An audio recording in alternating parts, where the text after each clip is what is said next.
අද අපි කතා කරන්නේ 2020 පළමු වාර පරීක්ෂණ ඔයාලට ලියන්න තිබ්බ පේපර් එක ලියන්න බැරි වෙච්ච එක. මේකේ හොඳ පේපර් එකක්. අපි බලමු ඒකේ කෙටි ප්‍රශ්න ටික අද සාකච්ඡා කරනවා.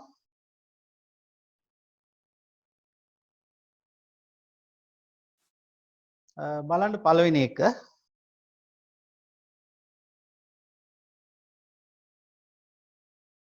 පළවෙනි ප්‍රශ්නේ තියෙන්නේ ජීවීන් තුල ස්කන්ධය අණුව වඩාත් බහුල රසායනික ද්‍රව්‍ය මොකක්ද කියලා. එතකොට දැන් ඔයාලා 10 පළවෙනි පාඩමේදී ඉගෙනගෙන තියෙනවා ඊ අවුරුද්දේදී ජීවීන් තුල ප්‍රධාන කාබනික සංයෝග හතරක් තියෙනවා ඔක්සිජන්, කාබන්, හයිඩ්‍රජන්, නයිට්‍රජන් කියලා. එතන මේවායෙන් දැන් 65% විතර තියෙන්නේ ඔක්සිජන්.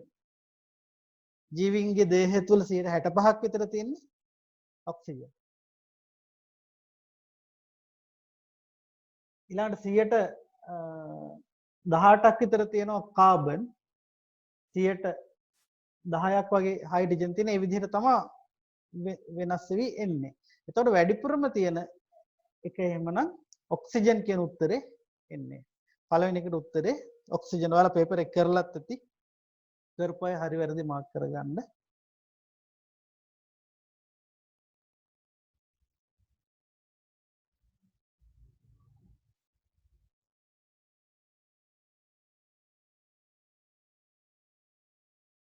දෙවෙනි ප්‍රශ්නේ.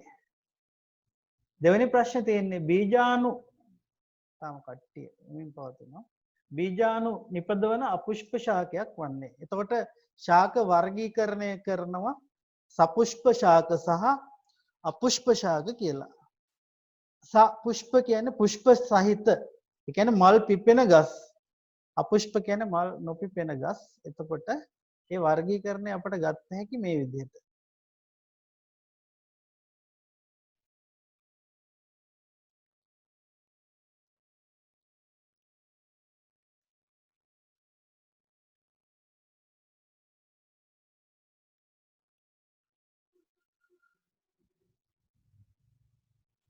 මෙතන මේක පේනවා ඇති කියලා.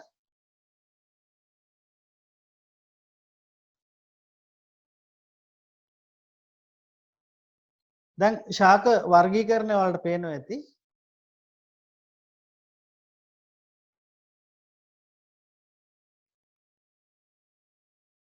ශාක අපුෂ්ප සපුෂ්ප කියලා බෙදනවා. එතකොට අපුෂ්ප කියන්නේ මල් හට නොගන්න ඒවා. ඒවත් බීජ හට නොගන්න සහ බීජ හට ගන්නා කියලා වර්ග කරනවා. එතකොට බීජ හටගන්නේ මඩු ෆයිනස් වගේ ඒවා. බීජ හට නොගන්නේ මාකැන්ටියා පොගනාටුම් වගේ ඒවා. එතකොට ඔය ලයිස්ට් එක තමයි මේ පල්ලෙහා තියෙන ඔක්කොම තියෙන්නේ මේ පොගනාටුම්, සෙලජිනෙල්ලා, නෙප්‍රොලිපිස් තියෙන. ඕකේ මේක ගැන තියෙන්නේ මේ ට්‍රයිනේරියා කියන්නේ බේදුරු. ඒතර බේදුරු කියන්නේ බීජාණු නිපදවන එකක්. බේදුරු කියන්නේ බීජාණු නිපදවන එකක්. අපුෂ්ප ශාකයක් බීජාණු නිපදවන එකක්. අපුෂ්ප ශාකයක් බීජාණු නිපදවන එකක්. ඒතර පිළිතුර එහෙනම් එන්නේ දෙවෙනි එකට බීජාණු නිපදවන අපුෂ්ප ශාකයක් වන්නේ බේදුරු.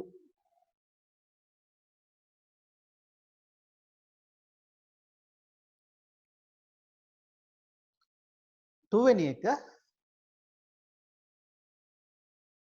ජවය මැනීමේ සම්මත ඒකක. ජවය එහෙම නැත්නම් ක්ෂමතාව. දැන් විදුලි උපකරණ වල එහෙම නේද? තප්පරයකට වැය කරන ශක්ති ප්‍රමාණය. තප්පරයකට වැය කරන ශක්ති ප්‍රමාණය ජවය නැත්නම් ක්ෂමතාව. ඒක මයින් ඒකකය වොට්. W අකුර එන්නේ කැපිටල් W. විද්‍යාඥයෙකුගේ නමින් තමයි මේ ඒකකයේ තියෙන ජේම්ස් වොට්. එතකොට එහෙනම් වොට් කියන එක කැපිටල් W එන්නේ. ජවය මැනීමේ සම්මත ඒකකය. තුනට උත්තරේ පළවෙනි එක. හතරවෙනි එක පහත සඳහන් ඔක්සයිඩ් අතරින් ජලය සමග මිශ්‍ර කළ විට ආම්ලික ඔක්සයිඩයක් හදන්නේ.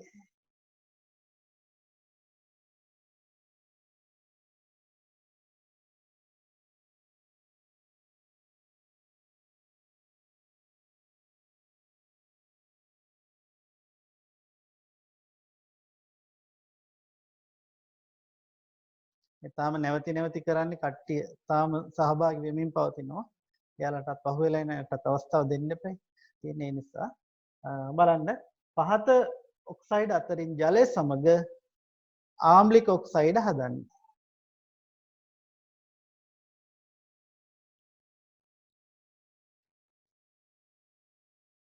දැන් ලෝහවල ඔක්සයිඩ් තියෙන බලන්න Na2O MgO Al2O මෙතකොට සෝඩියම් මැග්නීසියම් ඇලුමිනියම් කියන ලෝහ.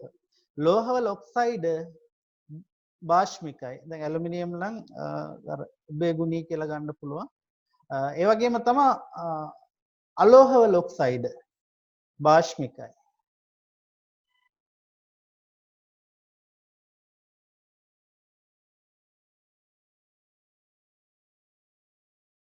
මේ හරි ඔයාලට මතක ඇති පොතේ මම ඒක පෙන්නන්න ලං කරලා දැන් බලන්න සෝඩියම් හදන ඔක්සයිඩය සෝඩියම් ඔක්සයිඩ් ප්‍රබල භාෂ්මික මැග්නීසියම් වල ඔක්සයිඩ් දුබල භාෂ්මික ඊට පස්සේ ඇලුමිනියම් උභයගුණී ආම්ලික භාෂ්මික දෙකම තියෙනවා සිලිකන් දුබල ආම්ලික ෆොස්ෆරස් ආම්ලික බලන්න සල්ෆර් ක්ලෝරින් ආම්ලික එතකොට මෙතන දැන් අපිට දීලා තියෙන්නේ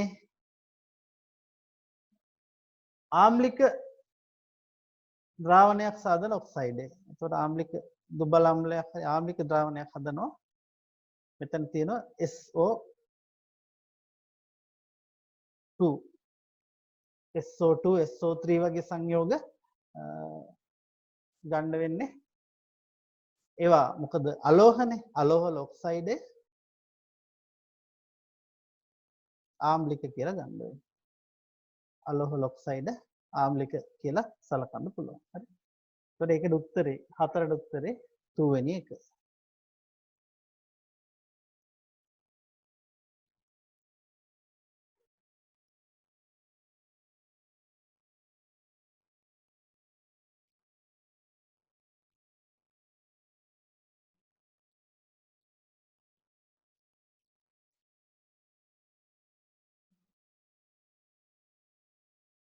පස්වෙනි ප්‍රශ්නේ න්‍යෂ්ටි නොමැති සජීවි සෛලය න්‍යෂ්ටි නැති සජීවි සෛල දැන් මිනිසාගෙන රතු රුධිරාණු කියන්නේ න්‍යෂ්ටි නොමැති සජීවි සෛලයක්. ඒක මෙතන උත්තරවල දීලා නැහැ. මෙතන ඔයාලා දන්නවා මේ මෘදුස්තර සෛල ස්ථූල කෝණාස්තර සෛල කියන වගේ න්‍යෂ්ටි තියෙනවා. ඊළඟට සෛලමේ තියෙන වාහිනී වාහකාප නේද? ඒ වගේ තියෙනවා න්‍යෂ්ටි.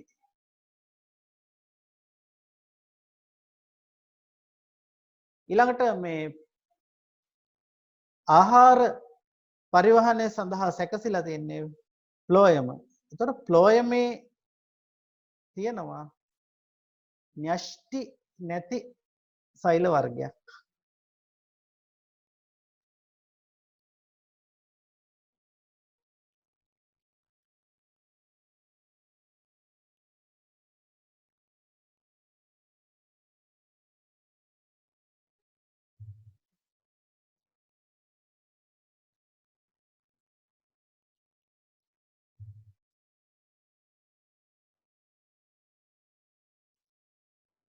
එන්න මේ සෛල වර්ගය. ෆ්ලෝයම් පටකයේ තියෙනවා පෙනේර නල සෛල. එතකොට මේ සෛලවල පෙනේර නල සෛලේ න්‍යෂ්ටි නෑ මේ ඒකට යාබදව තියෙන සහචර සෛලය මගින් තමයි මේ පෙනේර නල සෛලය තුල ක්‍රියාකාරීත්වය පාලනය කරන්නේ.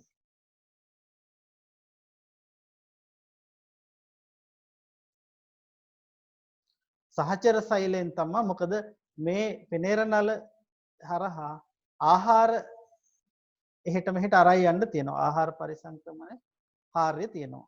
එතකොට මේකේ ඒ කාර්යයන්ට බාධාවක් වෙන හින්දා සෛලයේ පාලනය බාර දීලා තියෙනවා න්‍යෂ්ටිය යාබද සෛලයට බාර දීලා තියෙනවා. ඒ නිසා එහෙනම් මේ ෆ්ලෝයම් පටකයේ තියෙන පෙනේර නල සෛල කියන එක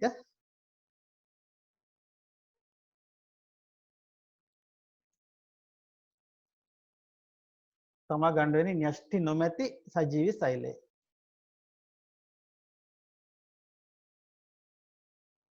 මම 8:45ට කටියට ලොග් වෙන්න කිව්වේ ඒකයි මේ එන්න දැන් තාමත් කට්ටිය දෙතුන් දෙනා එනවා මේ ඒකයි මේ පොඩ්ඩක් බාධා වෙවි කරන්නේ කලින් ආපු අය පොඩ්ඩක් අවස්ථාව දෙමු නේද ඔක් වෙලා නැහැ ඊළඟ ප්‍රශ්නය 6 වෙනි ප්‍රශ්නය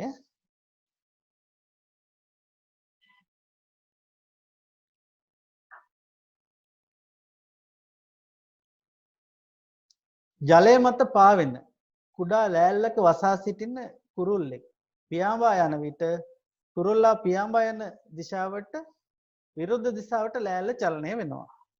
එතකොට දැන් ඔරු පදිද්දිත් වෙන්නේ ජලය තල්ලු කරනකොට ඊට සමාන ප්‍රතිවිරුද්ධ බලයක් ක්‍රියාත්මක වෙලා ඔරුව ඉදිරියට යනවා. අන්න ඒ විදිහට දැන් මෙතන ලෑල්ල තියෙන්නේ වතුර මත පාවෙමින්. ලෑල්ල මත ඉන්නවා කුරුල්ලා. ඒතර කුරුල්ලා ගිලෙනකොට ඌ බලය ගන්නකොට ලෑල්ල ඊට ප්‍රතිවිරුද්ධ පැත්තට ගමන් කරනවා. එතකොට මේක සෑම ක්‍රියාවකටම සමාන වූද ප්‍රතිවිරුද්ධ වූද ප්‍රතික්‍රියාවක් ඇත කියලා විස්තර වෙන්නේ නිව්ටන්ගේ තුන්වන නියමයෙන්. එතකොට නිව්ටන්ගේ තුන්වෙනි නියමය කියලා තියෙන්නේ පළවෙනි උත්තරේ තමයි ගන්න වෙන්නේ.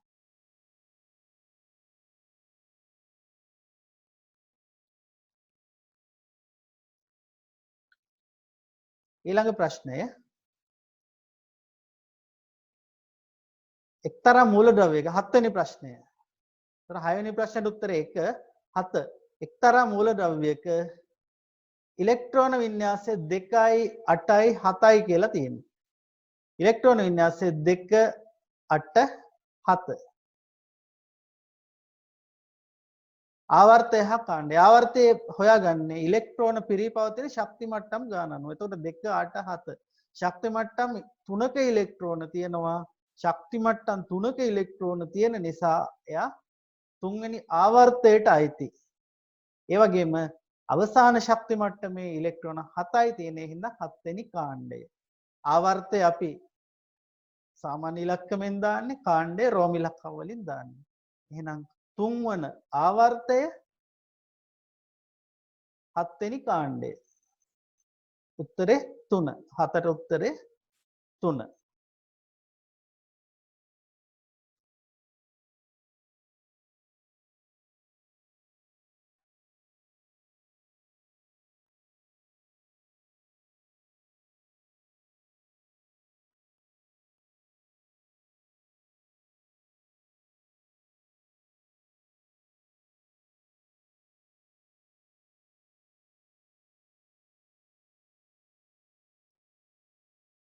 අටවෙනි එක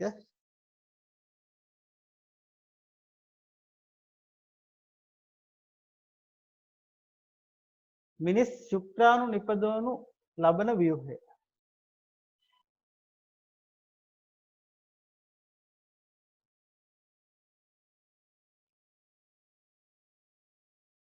අපි 7 වෙනි ප්‍රශ්නේ පොඩ්ඩක් බලමු. දැන් මේ අපි කලින් බලපු එක. එතකොට බලන්න දැන් මේකේ 2 8 7 මේ ක්ලෝරින් ගැන ඔය කියලා තින්නේ. 2 8 7 කියන්නේ ක්ලෝරින්. එයා එතකොට 1 2 3 තුන්වෙනි ආවර්තයේ කාණ්ඩය 7 විදිහට එන්නේ. ඊළඟට තියෙනවා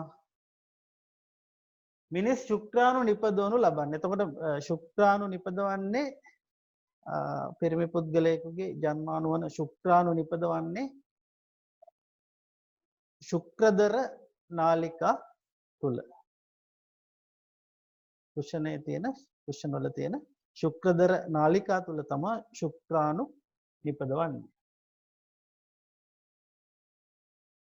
එතකොට 8 වෙනි එකට උත්තරේ 4 ශුක්‍රදර නාලිකා.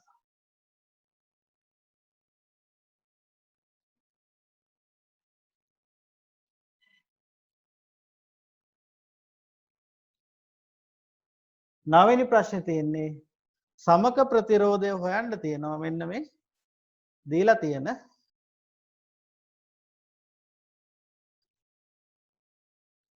තියෙන පරිපතේ හොයන්න තියෙනවා PQ අතර සමක ප්‍රතිරෝධය. එතකොට සමක ප්‍රතිරෝධය කියන්නේ ප්‍රතිරෝධ කිහිපයක්. සමක ප්‍රතිරෝධය කියන්නේ ප්‍රතිරෝධ කිහිපයක් එකට සම්බන්ධ කරලා තියෙනකොට ඒ ප්‍රතිරෝධ සමූහය වෙනුවෙන්ම තනි ප්‍රතිරෝධයක් දානවා නම් අන්න ඒකේ අගය. මේ සමස්ත අගය තමයි දාන්නේ. එතකොට ප්‍රතිරෝධ සම්බන්ධ කරන ක්‍රම දෙකක් තියෙනවා. ශ්‍රේණිගත සමාන්තරගත කියලා. එතකොට මේ රූප සටහනේ මේ සැකැස්මේ ප්‍රතිරෝධ තියෙනවා ශ්‍රේණිගතවත් තියෙනවා සමාන්තරගතවත් තියෙනවා.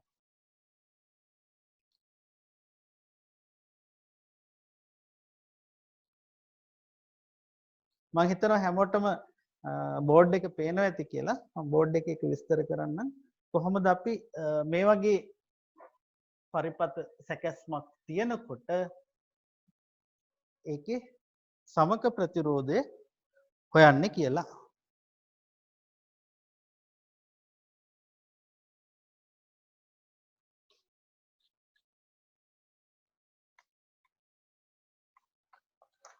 දැන් ප්‍රතිරෝධ සම්බන්ධ කරන්න පුළුවන් මේ විදිහට.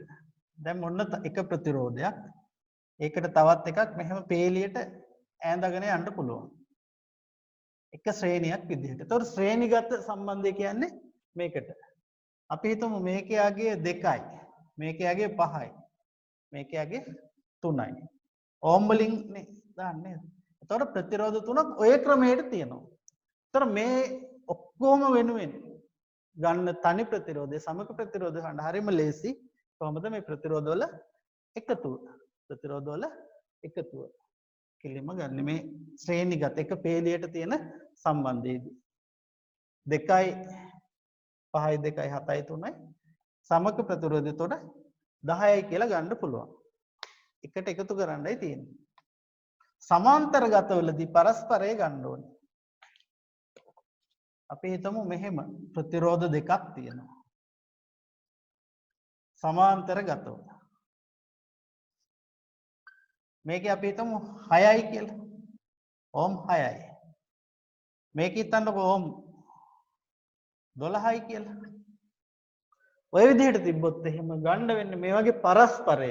ඒ කියන්නේ එකයට R සමානයි.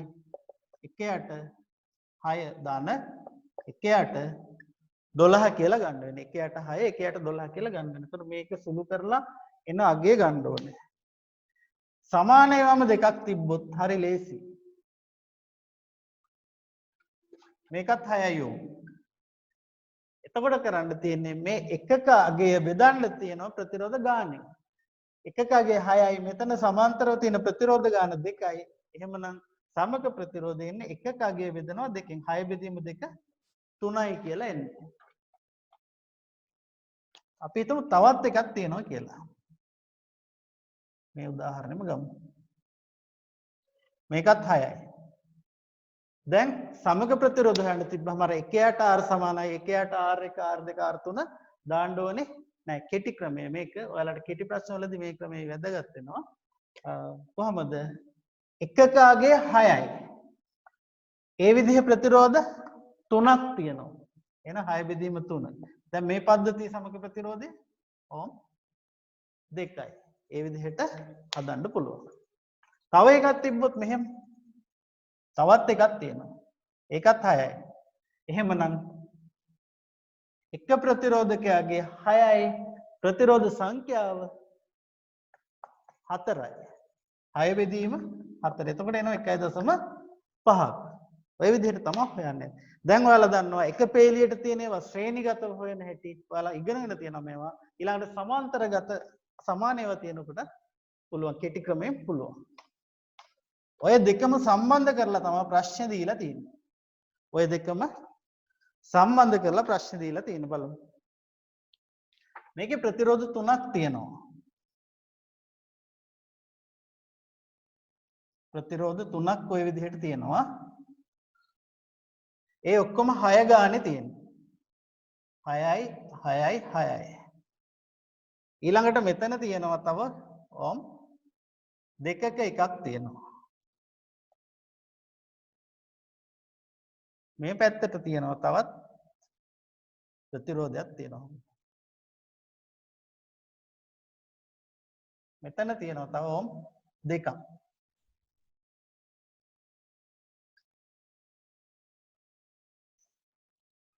මේ පැත්තේ P කියලා දාලා තියෙනවා. එතන Q. දැන් ප්‍රතිරෝධ පද්ධතියක් තියෙන්නේ මේ PQ අතර සමග ප්‍රතිරෝධයයි අහන්නේ. 6 6 6 මේකත් ඕම් 6යි. මේ ඔක්කොම ඕම් වලින් තියෙන්නේ. ඊට පස්සේ මෙතන 2යි ඕම්. දැන් අපි මේ පද්ධතිය සරල කරගමු. 6 ඒව 3ක් තියෙනවා. එතකොට ඒ කෑල්ලේ බලමු. 6 මේවා 3යි. එකකගේ තියෙනවා ප්‍රතිරෝධ 1යි 2යි 3යි. එහෙනම් 3ෙන් බෙදුවා. එහෙනම් එතන දෙකක් එනවා. එහෙමනම් මෙන්න මේ පද්ධතියෙම ප්‍රතිරෝධය කීයද? 2යි. මේ සෙට් එකේම ප්‍රතිරෝධය 2යි. දැන් බලන්නකෝ. 2යි 2යි 4යි 2යි 6යි. එහෙනම් මේ උඩ සමූහය වෙනුවෙන්ම මේ ඔක්කොම වෙනුවට අපිට උඩට ගන්න පුළුවන් තනි අගයක්. ඒ ඔක්කොම වෙනුවට උඩ මේකට ගන්න පුළුවන් කීයද? 6ක් කියලා. දැන් පල්ලෙහා තියෙන්නේ 6ක්. දැන් බලන්නකෝ සමාන ඒවා දෙකක් තියෙනවා. දැන් එකක අගය බෙදුවා ප්‍රතිරෝධ ගාන දෙකේ. ඒතර 6යි මෙහෙම තියෙද්දි උත්තරේ 3යි. එහෙමනම් මේ පද්ධතියේ සමග ප්‍රතිරෝධය එන්නේ 3. පිළිතුර පළවෙනි එක. මේකේ පිළිතුර පළවෙනි එක.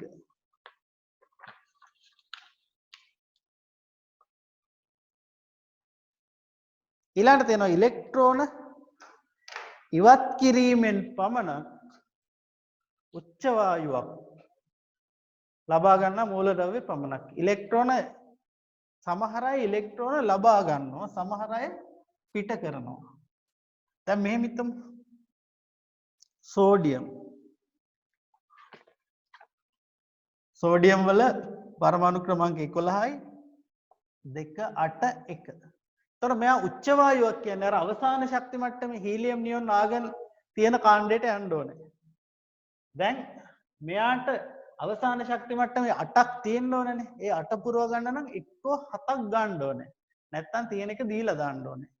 වඩාත් ලේසි මේ තියෙන එක අයින් කරපම්. මේක කාට හරි දුන්නාම මෙයා කෙලවරේ එක වගේ වෙනවා. 8 වෙනි කාණ්ඩය වගේ වෙනවා. උච්ච වායුවක් තත්ත්වයට පත් වෙනවා. එහෙනම් සෝඩියම් වගේ ඒවා මේ ඊළඟට තව මැග්නීසියම් ගමු. මැග්නීසියම් 12යි. පරමාණු ක්‍රමාංකය. ඉලෙක්ට්‍රෝන තියෙනවා 2යි 8යි 10යි 2යි 12යි. අවසාන ශක්ති මට්ටමේ 2යි. මෙයාට උච්ච වායුවක් එන්න තව 6ක් ගන්න ඕනේ. නැත්තම් තියෙන දෙක අයින් කරලා දාන්න ඕනේ. එහෙමනම් තියෙන දෙක අයින් කරන එක ලේසි. නේද? මේ 2 8 2 කියලා අවසාන ශක්ති මට්ටමේ තියෙන ඉලෙක්ට්‍රෝන දෙක ඉවත් කරන එක ලේසි. ඒ හින්දා මෙයා මේ සෝඩියම් මැග්නීසියම්ලා වගේ ඒවා මොකද වෙන්නේ? අවසාන ශක්ති මට්ටමේ තියෙන ඉලෙක්ට්‍රෝන අයින් කරලා උච්ච වායුවක් වෙනවා. ඒ විදිහට ඉලෙක්ට්‍රෝන ඉවත් කිරීමෙන් පමණක් උච්ච වායු වින්‍යාසය ලබා ගන්න එහෙනම් සෝඩියම් ඊළඟට මැග්නීසියම් ඊළඟට පොටෑසියම්. පොටෑසියම් වල 19නේ කැපිටල් K. 19 තියෙන 2යි 8යි 10යි 8යි 18යි 1යි. මෙයාටත් අවසාන ශක්ති මට්ටමේ 1 අයින් කරලා දාලා උච්ච වායුවකට යන්න පුළුවන්. එහෙනම් මේ තුන් දෙනා තමයි දෙවෙනි උත්තරේ තියෙන එක තමයි එන්නේ. දැන් ක්ලෝරින්ලා වගේ 7 වෙනි කාණ්ඩේ දැන් මෙහෙම තිබ්බොත් 2 8 7 වගේ තිබ්බොත් ඉලෙක්ට්‍රෝනයක් අරගෙන උච්ච වායුව නැහැ. නේද? ඒතර අවසාන ශක්ති මට්ටමේ ඉලෙක්ට්‍රෝන 6ක් 7ක් තියෙනවා. ඉලෙක්ට්‍රෝන එකක් හෝ දෙකක් ලබාගෙන උච්ච වායු වෙන එක ලේසි. මුල් හරිය තියෙනවා පළවෙනි කාණ්ඩේ දෙවෙනි කාණ්ඩේ තියෙනවා. ඒ තියෙන අවසාන ශක්ති මට්ටමේ තියෙන 1 2 ඉවත් කරලා දාලා උච්ච වායුවක් වෙන්න ලේසි. මෙතන උත්තරේ එන්නේ එහෙනම් 10 වෙනි එකේ සෝඩියම් මැග්නීසියම් පොටෑසියම් කියන දෙවෙනි උත්තරේ එන්නේ. පිළිතුර 2. ඊළඟට තියෙනවා 11 වෙනි එක පොඩ්ඩක් බලන්න. ඒකේ සංශෝධනයකුත් තියෙනවා 11 වෙනි ප්‍රශ්නේ.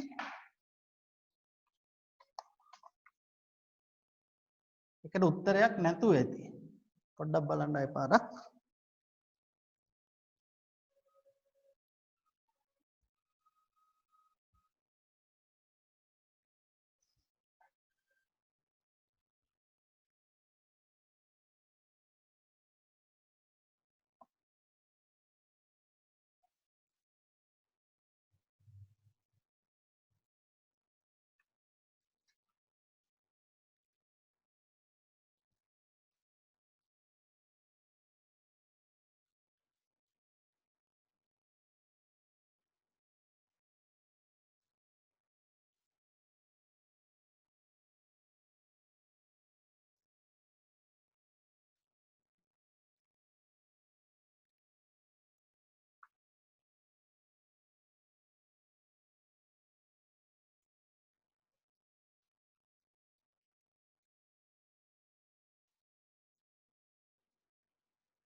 ගොඩක් මැසේජ් දානවා ළමයෙක් ජොයින් වෙන්න ඉන්නවා කියලා.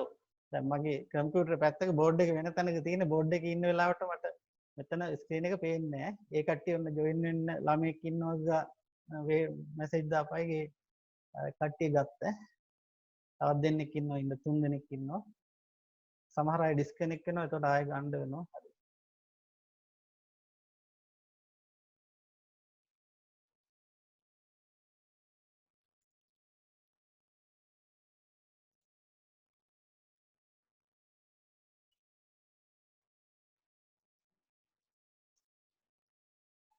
11 වෙනි එක සෛල විභාජනයේ දුර්වලතා ඇතිවීම හේතු වන්නේ කවර විටමිනයක් ඕන වීමද? සෛල විභාජනය කියන බෙදෙන එක සෛල විභාජනයේ දුර්වලතා ඇති වෙන්න හේතු වන විටමිනේ මෙතන දීලා නැහැ. මේකේ හතරවෙනි උත්තරේ හදාගන්න විටමින් E කියලා. විටමින් E පූර්ණතාවයක් නිසා තමයි සෛල විභාජනය අක්‍රමවත් වෙන්නේ දුර්වල වෙන්නේ. හතරවෙනි උත්තරේ හදාගන්න විටමින් E කියලා. ඔයාලා මේක වෙන උත්තරයක් ගහලා වැරදුනත් මේක දැන් විභාගේ එහෙම ලකුණු දෙනවා. ඒ හින්දා හැම එකට හරියක් දාගෙන මෙතන හතරවෙනි එක හදාගන්න D කියලා.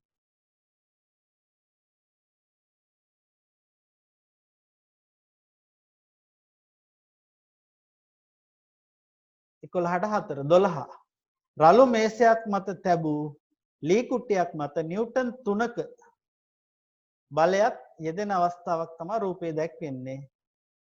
හැබැයි බලයක් යෙදුවට ලී කුට්ටිය චලනය වෙන්නේ නැහැ. මොකද ලී කුට්ටිය මේස පෘෂ්ඨය හා ස්පර්ශ වීමේදී ඝර්ෂණ බලය ක්‍රියාත්මක වෙනවා. මේක චලනය කරන්න නම් ඝර්ෂණ බලය අභිභවා බලයක් යොදන්න වෙනවා. එතකොට චලනය පටන් ගන්න මොහොතේ ක්‍රියාත්මක වෙන බලය තමයි සීමාකාරී ඝර්ෂණ බලය කියන්නේ. මේක චලනය පටන් ගත්තාම ගතික ඝර්ෂණ බලය ක්‍රියාත්මක වෙනවා. චලනය පටන් ගන්න ඉස්සරලා දැන් නිව්ටන් 3 කියදුවට ලී කුට්ටිය හෙල්ලෙන්නේ නැහැ. මොකද ඊට විරුද්ධව මේ පෘෂ්ඨ අතර නිව්ටන් 3ක් අනිත් පැත්තට ක්‍රියාත්මක වෙනවා. එහෙනම් නිව්ටන් 3ක් අනිත් පැත්තට ක්‍රියාත්මක වෙන හින්දා ලී කුට්ටිය චලනය වෙන්නේ නැහැ. හැබැයි මේ අවස්ථාවේ යොදන බලය නිව්ටන් 3යි ඊට ප්‍රතිවිරුද්ධව නිව්ටන් 3ක් අනිත් පැත්තට යොදනවා. ඒකට කියනවා චලනය නොවන මොහොතේ ඝර්ෂණ බලය ක්‍රියාත්මක වෙනවා. හැබැයි චලනය නොවන මොහොතේ චලනය වෙන්න හදන්න ඕන. ඒ කියන්නේ වෙන බලයක් බාහිරව යෙදෙන්න ඕන. ඒ යෙදෙන අවස්ථාවේ යෙදෙන බලය නිව්ටන් 3 නම් මේ පෘෂ්ඨයටත් නිව්ටන් 3ක් යොදන්න පුළුවන් නම් තාම වස්තුව නිශ්චලයි. පෘෂ්ඨයට යොදන්න පුළුවන් උපරිම එක යොදාගෙනත් නවත්ත ගන්න බැරි වුණොත් තමයි චලනය පටන් ගන්න. පටන් ගන්න මොහොතේ කියනවා සීමාකාරී ඝර්ෂණ බලය. පටන් ගන්න කලිනුත් නිව්ටන් 3කින් මේක අදිනකොට නිව්ටන් 3ක් මේ පෘෂ්ඨය මගින් අනිත් පැත්තට ක්‍රියාත්මක වෙනවා. ඒකට කියනවා ස්ථිතික ඝර්ෂණ බලය කියලා. එහෙමනම් දැන් ඝර්ෂණ බලයක් මෙතන ක්‍රියාත්මක වෙනවා. ලී කුට්ටියේ චලනය නොවේ. නමුත් නිව්ටන් 3ක් බලයක් යෙදෙනකොට ඝර්ෂණ බලයක් නිව්ටන් 3ක් ක්‍රියාත්මක වෙනවා. 12ට උත්තරේ 1.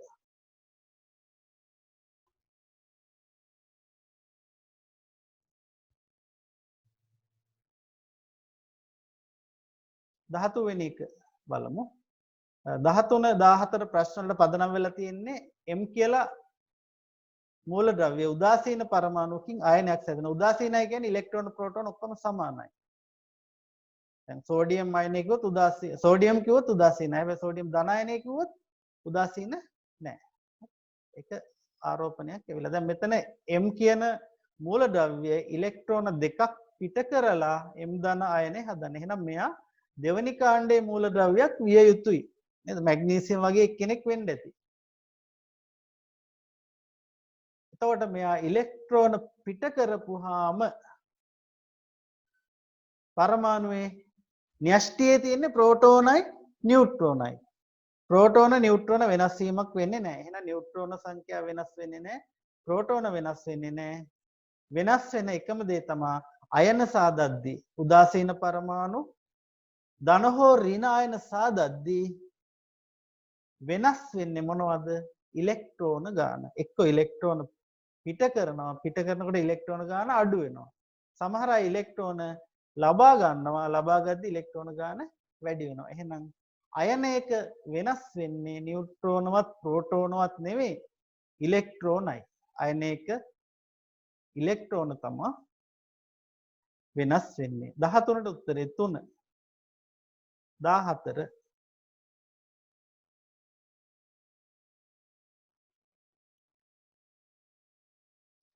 M මූලද්‍රව්‍ය ක්ලෝරින් සමග සාධන අණුක සූත්‍රය. එතකොට පරමාණු වල සංකේත ලියුවොත් අපිට ලියන්න වෙන්නේ M සහ Cl තමයි මෙතන ලියන්න වෙන්නේ.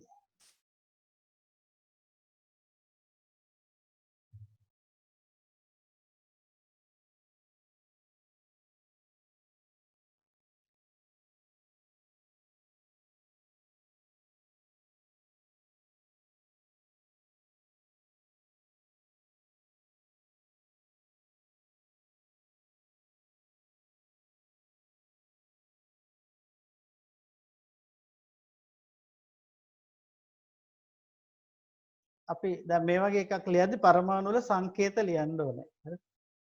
M ක්ලෝරින් Cl පරමාණු වල සංකේත ලිව්වා. ඊට පස්සේ සංකේත වලට ඉස්සරහින් සංයුජතාව තියෙනවා. දැන් අපි මෙතන M කියලා මූලද්‍රව්‍යයක් නැහැ. මේ M කියලා එකක් හිතන්න කියලා දීලා තියෙන්නේ. එතකොට එහෙනම් ඒ දීලා තියෙන එක අපි දාන්න ඕනේ ඒ සංකේතය. පරමාණු වල සංකේත ලියව සංකේත වලට ඉහළින් සංයුජතාව. එතකොට M ධන දෙකක් හදනවා නම් මෙයාගේ සංයුජතාව 2යි. ක්ලෝරින් වල අපි දන්නවා 7 වෙනි කාණ්ඩේ 8 පිරෙන් 1යි අඩු සංයුජතාව 1යි. ඊට පස්සේ කරන්නේ මේ සංයුජතාව මාරු කරලා යටින් ලියනවා. MCl. මේ 1 එතකොට එන්නේ මෙතෙන්ද. මේ 2 එනවා මෙතෙන්ද.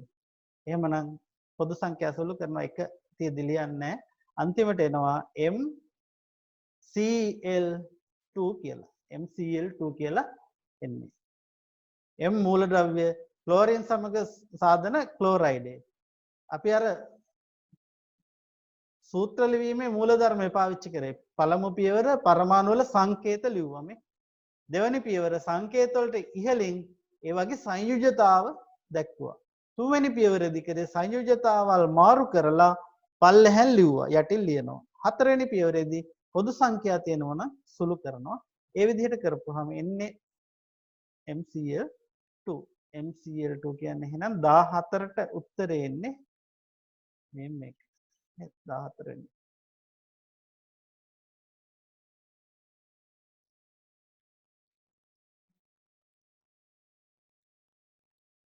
ඊළඟ බලන්න 15 වෙනි එක පරපරාගණය සඳහා පුෂ්ප දරන අනුවර්තනයක්. ඒතකොට මල් පුළුවන් හැම වෙලාවෙම උත්සාහ කරන්නේ අලුත් ලක්ෂණ සහිත ශාක සත්තු හැමෝම එහෙමයි.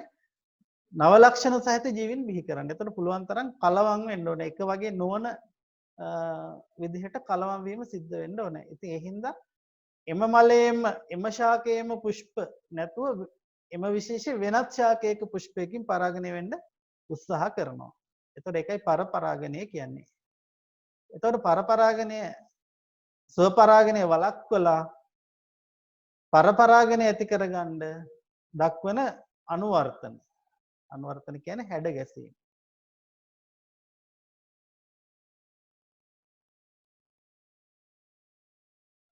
එක හැඩ ගැසීමක් තමයි රේණු හා කලංකය එකිනෙකට දුරස් වෙලා තියෙනවා. දැන් මලක කලංකය මෙහෙමනේ තියෙන්නේ. මේක ලස්සනට ඇඳෙන්නේ නැහැ. මම මේ මවුස් එකෙන් අඳින්නේ. මේ උඩ තියෙන කලංකය කීලේ ඩිම්බ කෝෂයේ ඩිම්බ තියෙන්නේ. මේ එතකොට කලංකය කියන්නේ මේ කොටස. ඊළඟට රේණු තියෙන්නේ මෙන්න මෙහෙම. වදමලේ මේ වෙන ඔය සමහර මල්වල බලන්න මේ විදිහට තියෙන්නේ රේණු හා මේ රේණු කලංකය. රේණුයි කලංකයයි එකිනෙකින් දුරස් වෙලා එකම මට්ටමේ නැහැ. එහෙනම් මේක මේ පරපරාගණය මේ කලංකයට එන්නේ වෙනත් පුෂ්පයකින් එන පරාගය. මේ රේණු වලින් පරාගධානි වලින් නිකුත් වෙනවා වෙන පුෂ්පයකට යන්නේ. එහෙනම් පළවෙනි එක හරි.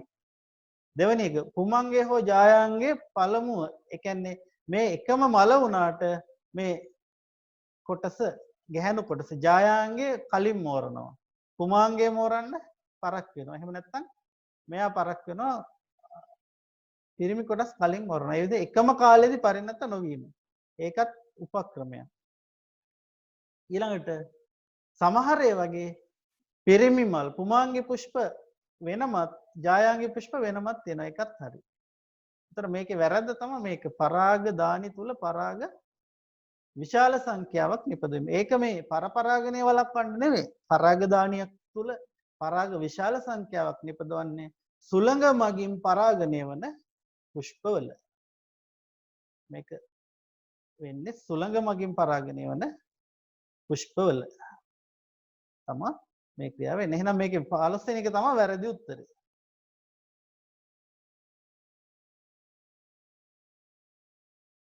16 බලන්න සජීවී සෛල සම්බන්ධ ප්‍රකාශ වගේක් තියෙනවා.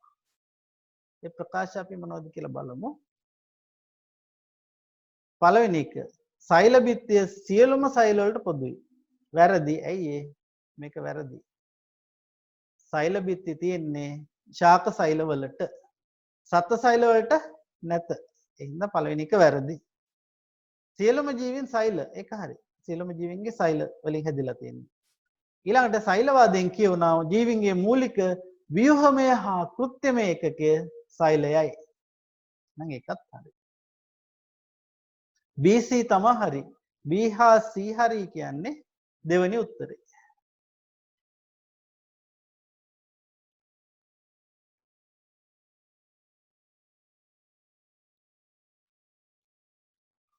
ඊළඟට තියෙනවා 17 18 ප්‍රශ්න අහලා තියෙන්නේ මේ වස්තුවක චලිතය සම්බන්ධ විස්තරයක් දීලා තියෙන්නේ. උස ගොඩ නැගිල්ලක් මත නිශ්චලතාවයේ සිට සිරස්ස පහළට වැටෙන කිලෝග්‍රෑම් 0.25ක් ඒ කියන්නේ ග්‍රෑම් 250ක වස්තුවක් බිමට වැටෙන්න තප්පර 5ක් ගියාලු. එතකොට ගුරුත්වජ තරණය දීලා තියෙනවා මේකේ ගානේ දීලා තියෙනවා තප්පර වර්ගයේ මේකේ ඒකකේ වැරදි 10 ms වෙන 2 එන්න ඕනේ 10 ms වෙන 2 වේ 17 18 ප්‍රශ්න මේ දත්ත පාවිච්චි කරලා උත්තර ගන්න කියලයි තියෙන්නේ.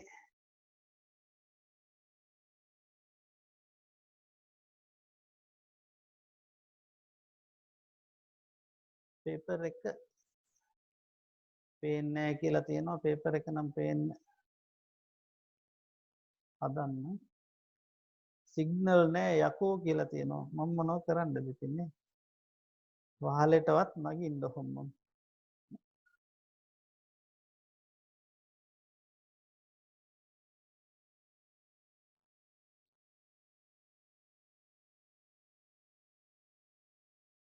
තව එක්කෙනෙක් අහලා තියෙනවා 15ට මේකද කියලා පොඩ්ඩක් ඉන්න 15 එක්කෙනෙක් ගැටලු තියෙනවා අහන්න කවන්නේ පොඩ්ඩක් ඉන්න 15 වෙනි ප්‍රශ්නෙට එතකොට එන්නේ 15 වෙන්නේ 2 වෙනි එක 15 ප්‍රශ්නේ අහපු එක්කෙනාට 15 වෙන්නේ 2 වෙනි එක තමයි එන්නේ මොකද පරපරාගණයට දරන අනුවර්තනයක් නොවන එක අහන්නේ 2 වෙනි එක කියන්නේ සුලම් මගින් පරාගණය වෙන පුෂ්ප ලක්ෂණයන් දීලා තියෙන්නේ ඒකයි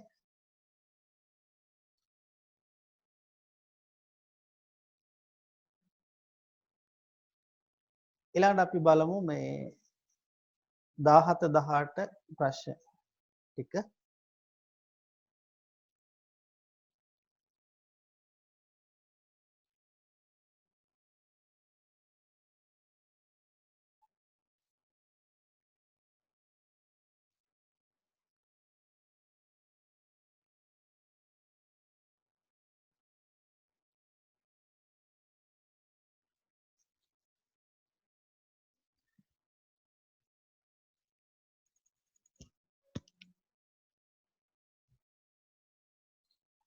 17 වෙනි එක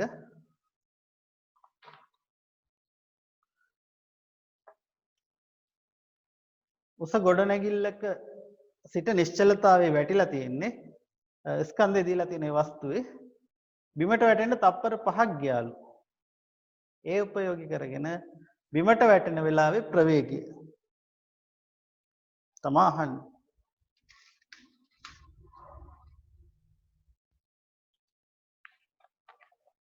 දැන් අපි මේකට ඇඳොත් එහෙම ප්‍රවේග කාල ප්‍රස්ථාරය. මේ පැත්තට ප්‍රවේගය මේ පැත්තට කාලය. ගුරුත්වය තරණයට වැටෙනවා ඒකාකාරව ප්‍රවේගය වැඩි වෙවි යන්නේ. ක්‍රම ක්‍රමයට. දැන් මේකේ දීලා තියෙනවා කා මෙතන බිඳුවයි. තප්පර 5යි. බිමට වැටෙන්න තප්පර 5ක් ගියාලු. ඒ වෙලාවේ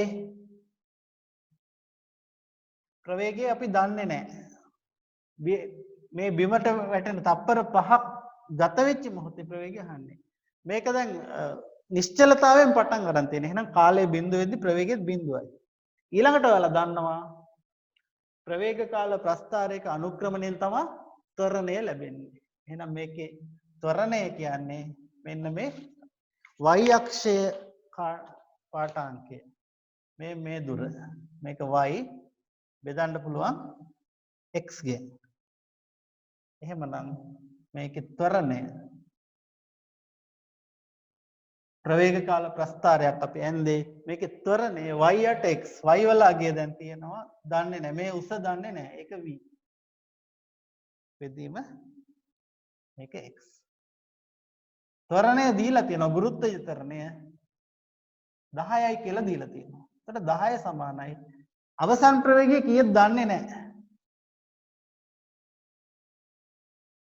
ඒ කියන්නේ මේ y අගය ඒක දන්නේ නැහැ ඒක අපි v කියලා දාමු. මේ දුර දන්නවා x කාලය. මේක 5යි. එහෙමනම් මෙතන උත්තරේ ගන්න පුළුවන් මේ වාරස් ගුණ කරලා v සමානයි 50යි කියලා ගන්න පුළුවන්. එහෙනම් මෙතෙන් v කියන්නේ කීයද? 50යි. අවසන් ප්‍රවේගය 50යි. ඔය තප්පරයට 10 ගන්න හැම තප්පරෙම 10 10 වැඩි වෙවි ගිහලා තප්පර 5 ගියාම 50කින් වැටෙන්නේ. එහෙනම් මේකේ පොළවේ ස්පර්ශ වන මොහොතේ වස්තුවේ ප්‍රවේගය එන්නේ 50යි ms ඍණ 1. මේ තප්පර 5ක් ගියාමනේ පොළවේ ස්පර්ශ වෙන්නේ. එතකොට ප්‍රවේග කාල ප්‍රස්ථාරය ඊළඟ ප්‍රස්ථාරය අනුක්‍රමණය ඇසුරින් අපි හෙව්වා මේකේ අගයනවා 50ක් කියලා. එහෙනම් පොළවේ ස්පර්ශ වන මොහොතේ කියන්නේ v ඒකේ අගය 50යි තප්පරයට මීටර 50යි. මේක ප්‍රස්ථාරයක් නැතුව ප්‍රස්ථාරය අඳින්න හිතන්න වෙලා යනවා එහෙම නැත්නම් අනුක්‍රමණය වලට පැටලෙනවා. ඒ වගේ ආවොත් තවත් ක්‍රමයක් කියලා දෙන්න මේක දන්නවත් ඇති ඔයාලා මතක් කරගන්නව දන්නේ නැහැ. දන්නයි ඉගෙන ගන්න දැන් සමීකරණයක් තියෙනවා මෙහෙම. v සමානයි u ධන at කියලා පාවිච්චි කරන්න පුළුවන් මේක සිලබස් එකේ නෑ. නමුත් මේකත් හදිස්සියට පාවිච්චි කර හැකි. කෙටි ප්‍රශ්න වලට එහෙම උත්තරේ ගන්න. v කියන්නේ අවසාන ප්‍රවේගය. පොළවේ වදින මොහොතේ ප්‍රවේගය. ඒක දන්නේ නැහැ. එහෙනම් v දන්නේ නැහැ. u කියන්නේ ආරම්භක ප්‍රවේගය. මේක උස ස්ථානයක ඉඳලා වැටුනේ උස් ගොඩ නැගිල්ලක. එහෙම නැත්නම් නිශ්චලතාවයෙන් ගමන් ආරම්භක එකක්. ආරම්භක ප්‍රවේගය බිඳුවයි. u කියන්නේ ආරම්භක ප්‍රවේගය. ඒ කියන්නේ ත්වරණය. ගුරුත්වය යටතේ වැටුනේ ගුරුත්වජ ත්වරණය කීයද? 10යි. කොච්චර කාලයක් වැටුණද? t කියන්නේ ගත වූ කාලය 5යි. එතනත් එනවා v සමානයි 10 වරක් 5 50යි. ms ඍණ 1 කියලා. අර ප්‍රස්ථාරයෙන් හදනවා වගේම v සමානයි u ධන at වලනුත් හැදුව හැකි. v කියන්නේ අවසන් ප්‍රවේගය, u කියන්නේ ආරම්භක ප්‍රවේගය, a කියන්නේ ත්වරණය, t කියන්නේ ගත වූ කාලය. ඒ විදිහටත් හදන්න පුළුවන්.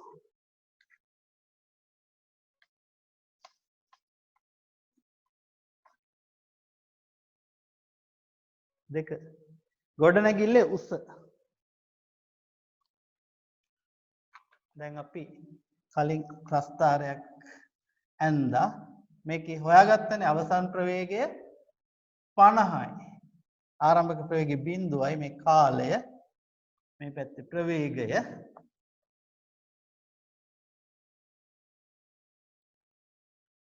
මෙතන 5.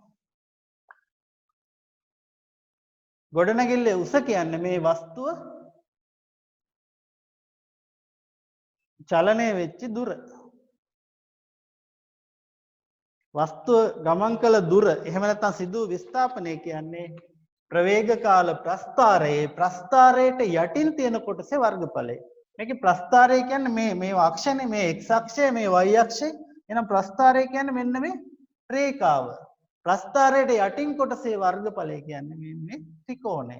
එහෙනම් මේ ත්‍රිකෝණයේ වර්ගඵලයෙන් වස්තුව ගමන් කරපු දුර මෙයා කොච්චර වැටුණද කියලා හෙව්වේ විස්ථාපනය. ත්‍රිකෝණයක වර්ගඵලය මොකද්ද? දෙකෙන් එක ආධාරකය වැඩි කිරීම උස ආධාරකයේ 5යි. උස කීයද? 50යි. දෙකෙන් එක ත්‍රිකෝණයක වර්ගඵලය ඔයාලා ඉගෙනගෙන තියෙනවා ගණිතය හොයන හැටි. එතකොට මේ ප්‍රස්ථාරයට යටින් තියෙන කොටස කියන්නේ ත්‍රිකෝණය. ඒකේ වර්ගඵලය කියන්නේ දෙකෙන් එක වැඩි කිරීම ආධාරකය 5යි. උස 50යි. ඒකෙන් එනවා 5 50 250යි. 250 දෙකෙන් බෙදපුවාම 125යි. එහෙනම් මීටර 125ක් මෙයාගේ විස්ථාපනය සිදු වෙලා. එහෙනම් මීටර 125ක් වැටිලා තියෙනවා පල්ලෙහාට. එතකොට 18ට උත්තරේ එන්නේ 3 වෙනි එක. 18ට 3 වෙනි පිළිතුර.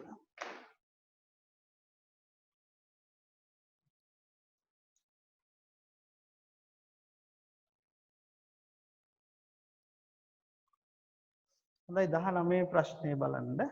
මේකේ ලෝහ සහ අම්ල අතර ප්‍රතික්‍රියාවක් ගැන තියෙන්නේ.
ඊළඟ එක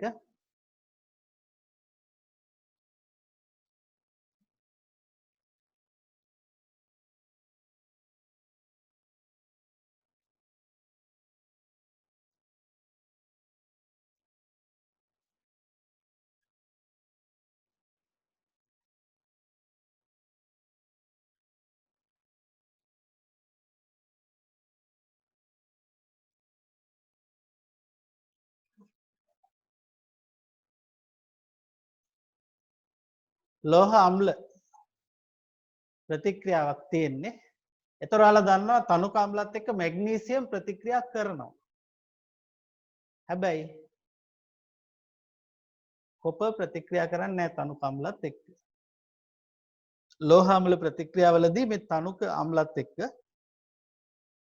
මැග්නීසියම් ප්‍රතික්‍රියා කරනවා.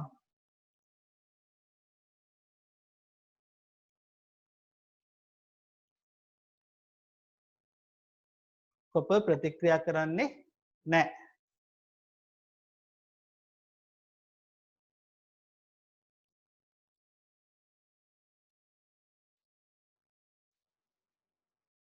මෙම පරීක්ෂණයේ නිරීක්ෂණ පිළිබඳ නිවැරදි වගන්ති අහන්නේ. එතකොට බලන්න ඒ නලයේ වායු බබළු පිට වෙනවා මැග්නීසියම් අම්ල එක්ක ක්‍රියා කරනවානේ. B නලයේ ක්‍රියා කරන්නේ නැහැ. එහෙනම් B නලයේ ප්‍රතික්‍රියාවක් නැති හින්දා වායු බබළු පිට වෙන්නේ නැහැ. 19ට එහෙනම් උත්තරේ පළවෙනි එකේම තියෙනවා. පළවෙනි උත්තරේ. 20 අණුක ජාන තාක්ෂණය යොදා ගන්න ලබන අවස්ථාවක් අහන්නේ.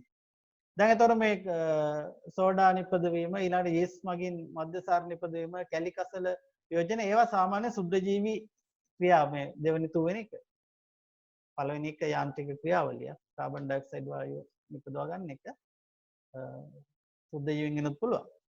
ඊළඟට විටමින් A අධික සහල් නිපදවන්න නම් ජාන ඉංජිනේරු විද්‍යාව එහෙම නැත්නම් අණුක ජාන තාක්ෂණය ඕනේ. එතකොට කැරට් වල තියෙන A විටමින් නිපදවන්නට අදාළ ජානය වෙන් කරගෙන ඒක ගොයම් ශාකයට බද්ධ කරනවා.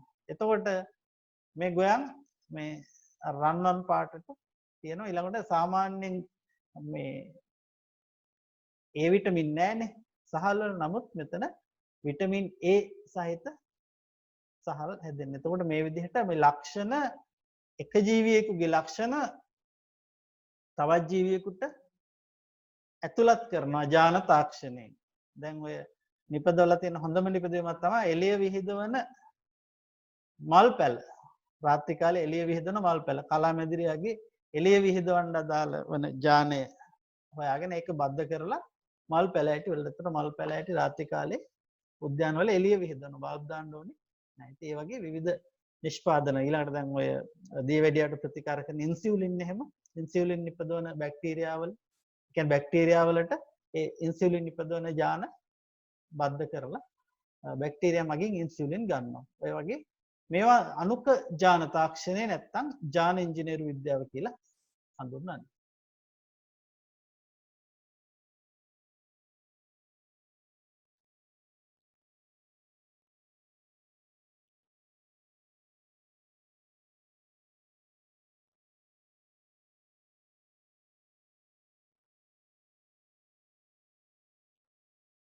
දහනමයට එකද තුනද කියලා අහලා තියෙනවා. 19ට නෑ 3 එන්නේ නෑ. මොකද ඒ නලයට වඩා බී නලයේ වායු බූල් පිට වෙන වේගය වැඩිද කියලා අහන්නේ නෑ. කොපර් ක්‍රියාත්මක වෙන්නේ ක්‍රියා කරන්නේ නෑ තනුක HCl එක්ක. ඒ හින්දා පළවෙනි එක ගන්න වෙන්නේ. 19ට එක උත්තරේ පැහැදිලිවම. 20ට උත්තරේ 4. අනුක ජාන තාක්ෂණය හෙවත් ජාන ඉංජිනේරු විද්‍යාවෙන් 20ට 4 වෙනි එක තමයි අධික විටමින් අධික සහල්. ඒ විටමින් සහිත රන් සහල් නිපදවනවා. 21 බලන්න. 21 තියෙන්නේ PQ හා R ලෙස දැක්වෙන්නේ විවිධ ප්‍රවේග වලින් චලිත වන වස්තු තුනක්ලු තියෙන්නේ. බලන්න එතකොට මේ ගම්ම්‍යතාව කියන්නේ MV ගම්ම්‍යතාව හොයන්නේ MV වලින්. M කියන්නේ ස්කන්ධය, V කියන්නේ ප්‍රවේගය. දැන් අපි හිතමු මේ M වලගේ කිලෝග්‍රෑම් 1යි කියලා. M වලගේ කිලෝග්‍රෑම් 1යි කියලා හිතන්නකො. එතකොට එහෙනම් මෙතන ගම්ම්‍යතාව වෙන්නේ ස්කන්ධයයි ප්‍රවේගයේ ගුණිතය. එතකොට මෙතන දෙකක් වෙනවා දෙවරක් 4. මෙතන ගම්ම්‍යතාව ඔන්න 8යි. මේකේ M කියන්නේ කිලෝග්‍රෑම් එක නා 1 වරක් 2 මේකේ ගම්ම්‍යතාව 2යි. මෙතන 1යි 1 වරක් 4 4යි. ඔන්න ගම්ම්‍යතාව කියන්නේ ස්කන්ධෙත් ප්‍රවේගයේත් ගුණිතය.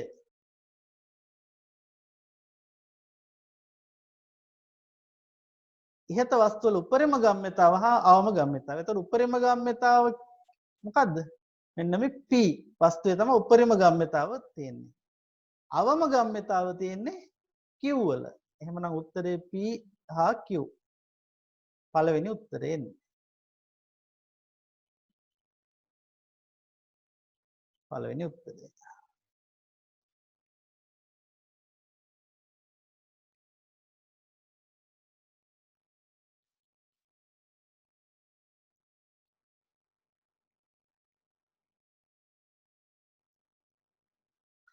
දෙක පරිමාවට අනුව සංයුතිය.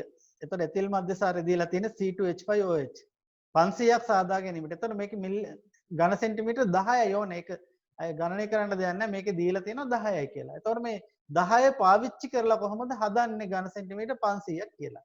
සාමාන්‍යයෙන් මේ විදිහේ ද්‍රාවණයක් හදාගද්දී ජලය පස්සේ එකතු කරන්නේ. ඒ කියන්නේ අපි කිරාගත්ත දේ හෝ මැනගත්ත දේ ෆ්ලාස්කුවකට දාලා මුළු පරිමාව 500 හරි 250 හරි ලකුණ තෙක් ජලය දානවා. දාන්න ඒ අවස්ථාව ගැන තමයි අහලා තියෙන්නේ. එහෙනම්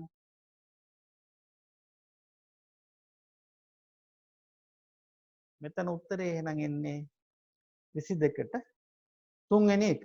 එතෙල් මධ්‍යසාර ඝන සෙන්ටිමීටර් 10ක් නිවැරදිව මැනගෙන එය ඝන සෙන්ටිමීටර් 500 දක්වා ජලය එකතු කරනවා. මුලින්ම මධ්‍යසාර ටික දාලා නැතුව ජලය 500ක් අරන් මධ්‍යසාර දානවා නෙවෙයි. එතකොට පරිමාව වැඩි වෙනවනේ. ඒ හින්දා ඉස්සලම ඒ ෆ්ලාස්කුවට පරිමාමිතික ෆ්ලාස්කුවට දානවා. අවශ්‍ය ද්‍රාවණ පරිමාව දාලා ඉතුරු ටික 500 ලකුණ එනකම් ජලය දාන්න. උත්තර එහෙනම් 22ට 3.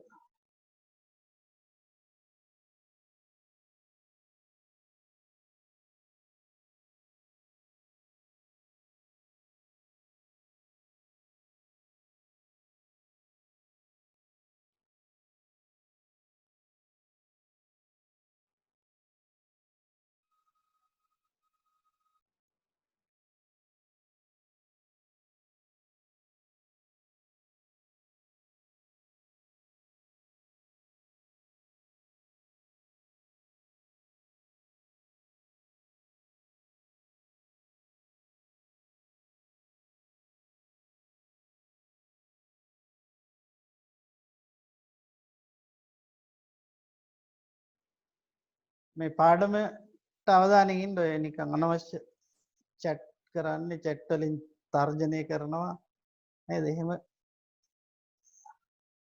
කරන්න එපා. එහෙම කට්ටිය දැන් මේ waiting room දාන්න වෙනවා අපහුව. එහෙම වුණොත් ඉතින් waiting room එකෙම ඉන්න වෙන්නේ ඇතුළට ගන්න නැතුව. ඒ හින්දා දැන් මේ ආපු වැඩේ කරගන්න වෙන වැඩ තර්ජනය කිරීම විහිළු කිරීම පස්සේ කරන්න.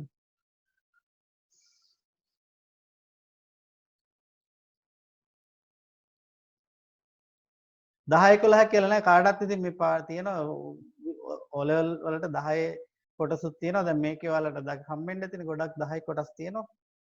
මේ 11 ඒවත් තියෙනවා. 11 ඒවා ටිකයි තියෙන්නේ 10 ඒවා තියෙනවා ඉතින්.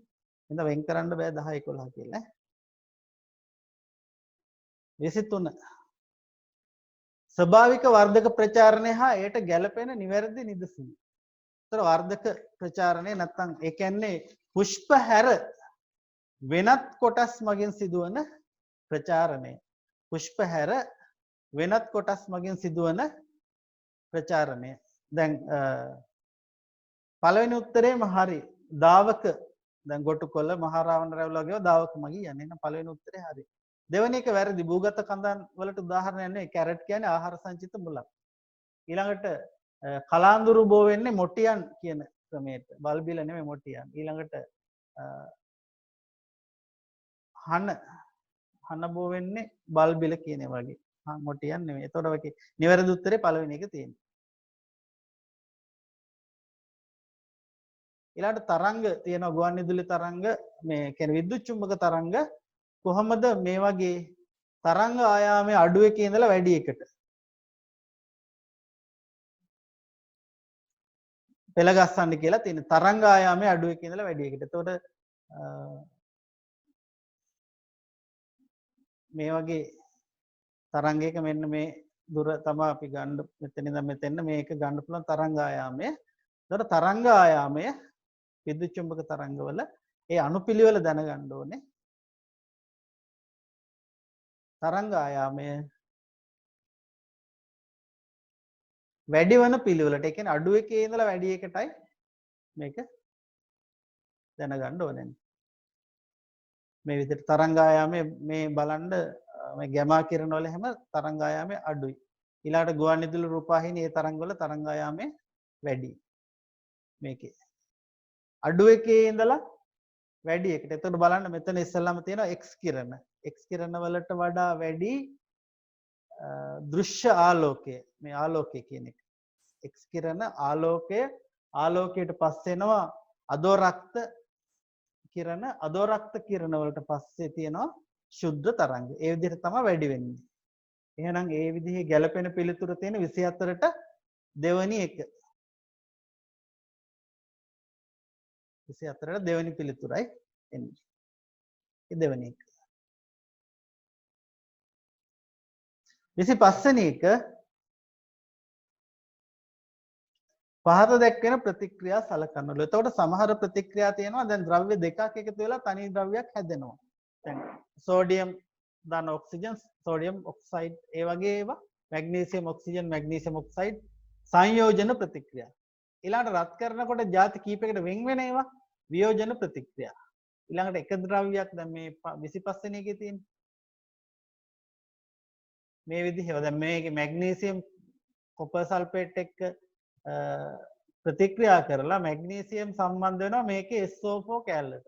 මේ කැලලට සම්බන්ධ වෙලා කොපර් අයින් වෙනවා. එතකොට ඒ විදිහේ ඒවා හඳුන්වනවා ඒක ප්‍රතිස්ථාපන. මේක ඒක ප්‍රතිස්ථාපන එකක්.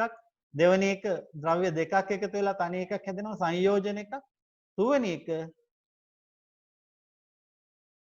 වියෝජන එකක්. තනි එක ද්‍රව්‍ය කීපයකට කැඩෙනවා වියෝජන. එහෙනම් සංයෝජන වියෝජන ඒක ප්‍රතිස්ථාපන ද්විත්ව ප්‍රතිස්ථාපන කියලා තියෙනවා. මෙතන ප්‍රතික්‍රියා වර්ග තුනක් තියෙන්නේ. පළවෙනි එක ඒක ප්‍රතිස්ථාපන එකක්. ඊට පස්සේ තියෙන සංයෝජන එකක්. ඊට පස්සේ තියෙන වියෝජන. 25ට උත්තරේ එහෙනම් මේ අනුපිළිවෙල එන්නේ 4 වෙනි එක. 25ට 4 වෙනි පිළිතුර.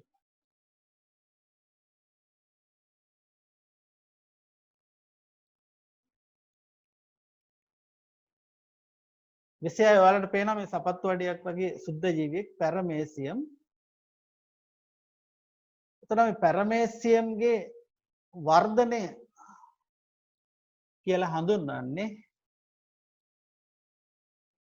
දැන් බහුසෛලික ජීවියෙකුගේ නම් සෛලයේ වියලි බර අප්‍රතිවර්ත විදිහට වැඩි වෙනවා නම් ඒක තමයි වර්ධනය කියලා හඳුන්වන්නේ. නමුත් මේ ඒකසෛලිකයන්ගේ සෛලයේ පරිමාව හා ප්‍රමාණය වැඩිවීම කියන එක තමයි වර්ධනය කියලා හඳුන්වන්නේ. මෙන්න මේ හතරවෙනි පිළිතුර.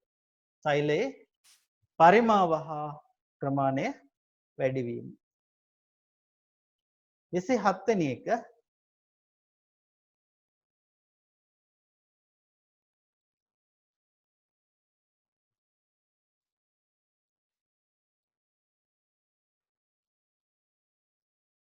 තල දර්පණයක් මත පතිත වන ආලෝක කිරණයක් පරාවර්තනය වන ආකාරයේ රූපයේ දැක්වේ.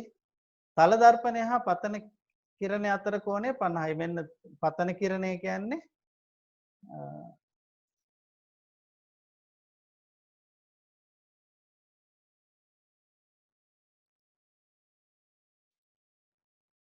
මේ නිල් පාටින් තිතක් දාන්නම්කෝ. ඒක පතන කිරණය. ඊට පස්සේ කොළ පාටින් තිතක් දානවා. මේ තමයි පරාවර්තන කිරණය. නිල් පාට තිතක් දැම්මේ පතන කිරණයට, කොළ පාට තිතක් දැම්මේ පරාවර්තන කිරණයට. දැන් ඔයාලා දන්නවා මේ අභිලම්බයත් සමග මේ මෙතන අභිලම්බයක් ලම්බක වැඳලා තියෙන. එතන මේ කඩිර සහ මේ දර්පණය අතර මේ කෝණය 90යි. එතකොට 90 මේක 50 නම් මේ ඉතුරු ටික කීයද? මේ ටික 40යි. ඒක 40යි. කුඩාවට මේක 50 නම් මේක 40යි. ඔක්කොම 90නේ. මේක 50 ඉඳන් 40යි. ඊළඟ පතන කිරණය පරාවර්තන කිරණයට සමානයි. ඒ හින්දා මේකත් 40යි. ප්‍රශ්නය අහන්නේ තල දර්පණය හා පතන කිරණය අතර කොණය 50 නම් පතන කිරණයත් පරාවර්තන කිරණය. මෙන්න පතන කිරණය මේ පරාවර්තන කිරණය මේ කිරණ දෙක අතර කෝණය කීයද? මෙතන 40යි මේකෙත් 40යි. ඔක්කොම එහෙනම් 80ක් එන්නේ. 2 වෙනි පිළිතුර.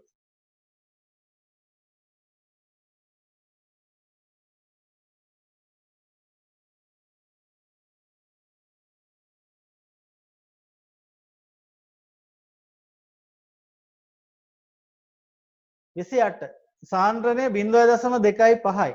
ඝන ඩෙසිමීටරයට මවුල කියලා තියෙන්නේ. සල්ෆියුරික් අම්ල ද්‍රාවණයක් තියෙනවා. එතකොට මේක සල්ෆියුරික් කැඩෙනවා. සල්ෆියුරික් මම මෙතන ඉස්සරහින් දාන්නම්.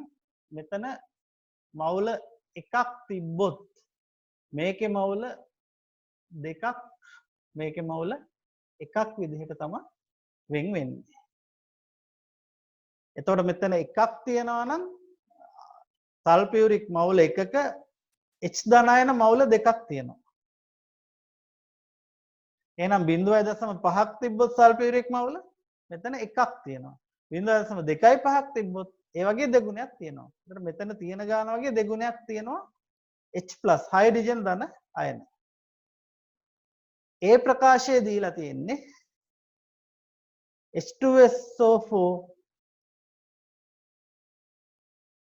දෙකක් H ධන SO4 ලෙස අයනීකරණය වෙලා තියෙනවා. මේක හරි. මේ ප්‍රකාශය හරි. ඊළඟට H ධනායන හා SO4 මුළු සංඛ්‍යාව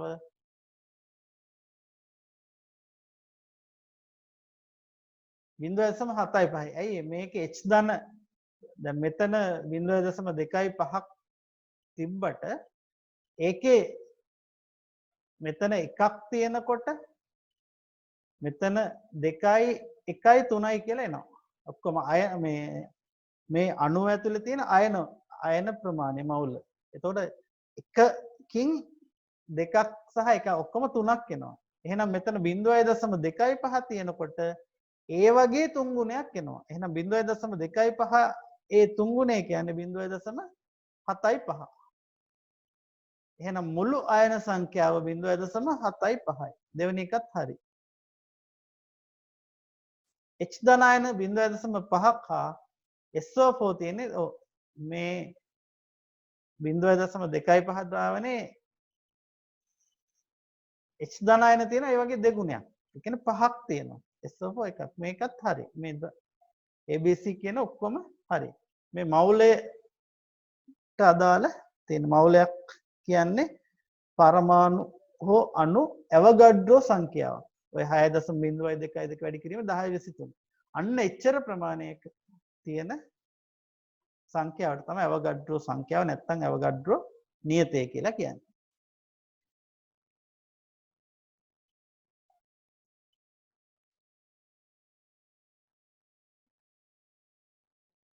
ඊළඟ සප්ත වංශයක ලක්ෂණ වර්ගයක් තියෙනවා. දේහ බිත්තිය ත්‍රිපස්තර වල විස්තර තුනක් තියෙනවා. සීලෝමයක් දරනවා ආහාර මාර්ගයේ. ඊළඟ ලිංගික ද්විරූපතාව සත්ත්ව ස්වરૂප දෙකකින් ඉන්නවා. පංච අරිය ඒ කියන්නේ දැන් අරිය සමිතිය කියන්නේ වෘත්තාකාර වගේ ගෝලාකාර නම් ඕනෑම අරයක් ඔස්සේ දෙකට බෙදුව හැකියි. ඊළඟට දැන් මාළුවෙක් මිනිසෙක් වගේ නම් ද්විපාර්ශ්වික සම්මිතිය. ඒ කියන්නේ එක අක්ෂයක් ඔස්සේ විතරයි දෙකට බෙදන්න පුළුවන්.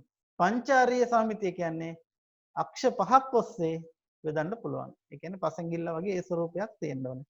එහෙනම් මේ මොන සත්ත්ව කාණ්ඩයේද කියලා ඔයාලට වර්ගීකරණය පාඩම මතක් කරොත් එහෙම මෙන්න මේක මතක් වෙයි.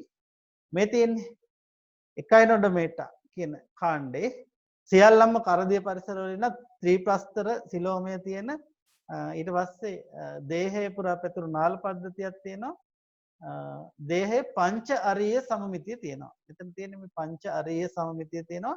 ලිංගිකව ද්විරූපතාව ස්වරූප දෙකකින් ඉන්න පුළුවන්. ඒතර ඔය ලක්ෂණ තියෙනවා. ත්‍රිප්‍රස්තර ඔය ඔක්කොම තියෙන එහෙනම් මෙන්න මේ කට්ටියගේ එකයි නොඩ මට කියන හතරවෙනි පිළිතුර.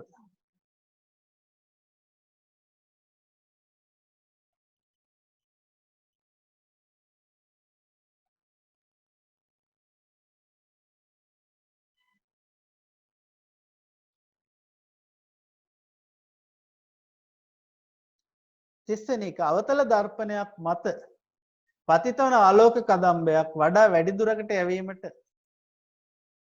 මොන ස්ථානයේද තියන්න ඕනේ කියලා අහන්නේ. දැන් අවතල දර්පණයක් අපි මෙහෙම ඇන්දොත් මේක මත පතිතවන ආලෝකය වැඩි දුරකට යැවීමට. ඒ කියන්නේ මේක මෙහෙම සමාන්තරව යවන්න එපා.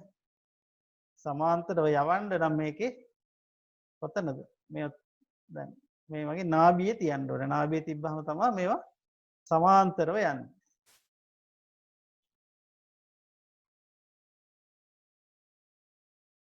පළවෙනි පිළිතුර.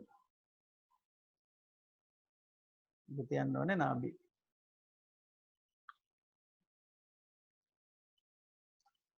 31 මෙතන මේක හදාගන්න වෙනවා ධන 3 කියලා. n 14 n7 ධන 3හි අඩංගු ප්‍රෝටෝන සංඛ්‍යාව නියුට්‍රෝන සංඛ්‍යාව හා ඉලෙක්ට්‍රෝන සංඛ්‍යාව කීයද කියලා අහන්නේ. ප්‍රෝටෝන නියුට්‍රෝන ඉලෙක්ට්‍රෝන කීයද කියලා අහන්නේ මේක. ඒක අපි බලමු බෝඩ් එකේ.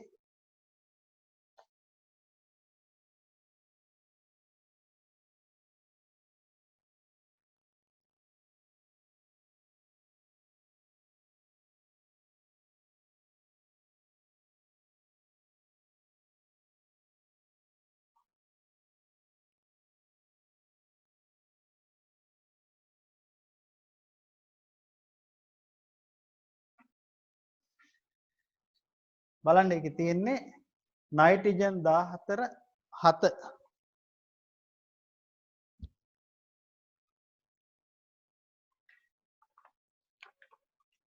මේ විදිහට ලියපුවාම ස්කන්ධ ක්‍රමාංකය පරමාණුක ක්‍රමාංකය යටින් ලියන්නේ පරමාණුක ක්‍රමාංකයෙන්.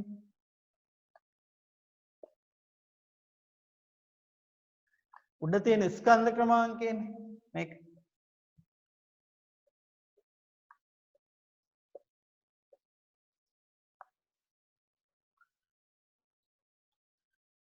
මේකේ කියනවා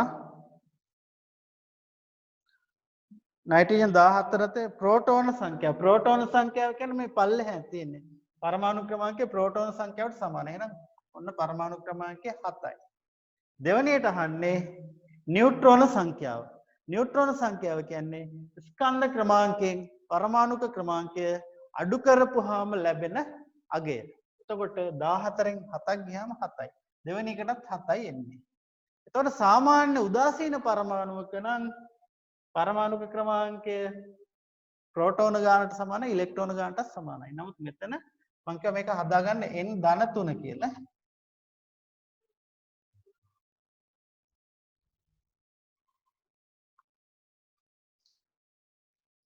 මෙහෙම ආපුවම ඉලෙක්ට්‍රෝන 3ක් පිට වෙලා. ඒකයි ධන කියලා කියන්නේ. ඉලෙක්ට්‍රෝන 3ක් අඩු වෙලා තියෙන අයනික අවස්ථාවක්. එතකොට එහෙනම් මේකේ 7ක් තියෙන්න ඕන එකේ ඉලෙක්ට්‍රෝන 3ක් අඩු වෙලා තියෙන්නේ. එහෙනම් ඉලෙක්ට්‍රෝන දැන් තියෙන්නේ 4යි. ඒ හින්දා උත්තරේ 3 වෙනි එක 7 7 4 කියලා එන්නේ. 32 ලිංගිකව සම්ප්‍රේෂණය වන රෝගකාරක පිළිබඳ තියෙනවා. එතකොට ලිංගික අවයවවල පමණක් රෝග ලක්ෂණ ඇති වෙයි. නෑ. ලිංගිකව සම්ප්‍රේෂණය වුණාට රෝග ලක්ෂණ සිරුර පුරා ඇති වෙන්න පුළුවන්. එහෙනම් පළවෙනි එක වැරදි. 2 ලිංගික සම්බන්ධතාවයකින් හෝ දේහ තරල වලින් සම්ප්‍රේෂණය වෙනවා. දැන් ඒඩ්ස් වගේ ඒවා ඒ විදිහට මේ දැන් රුධිර පාර විලයනයකදී යන්න පුළුවන් ලිංගික තරල හෝමාරුවට අමතරව.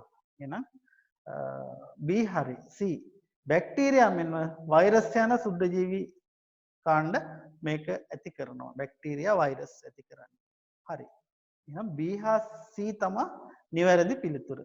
දෙවෙනි එක. 32ට එහෙනම් B හා C පිළිතුර එන්නේ. 33 වෙනි එක